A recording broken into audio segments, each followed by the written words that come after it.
So let's take a look at some neat things you can actually do with curves. To get started, we're going to go to Layer and make a new adjustment layer with curves. There it is. Okay, so depending on what version of Photoshop you're using, it's going to pop up in a different place.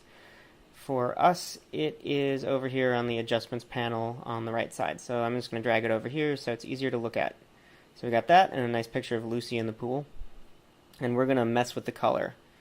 So as you can see, you can change the red, green, and blue, the RGB levels of the photo.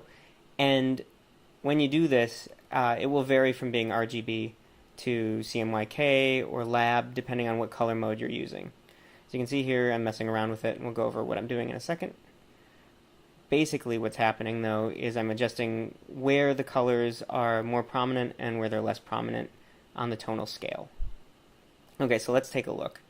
So you can see here there's the red, the green, and the blue. So what did I do?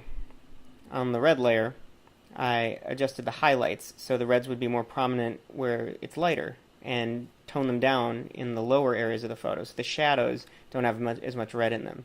For the green, I toned it down on the highlights and the lowlights, but the mids stayed strong, whereas the blue is pretty much the same as the red. So we got strong blues and reds in the highlights, not much in the lowlights. In fact, not much of any color really being too prominent in the shadows. So there are a lot of things you can do here, but you can really get a lot of neat color effects with curves just by messing around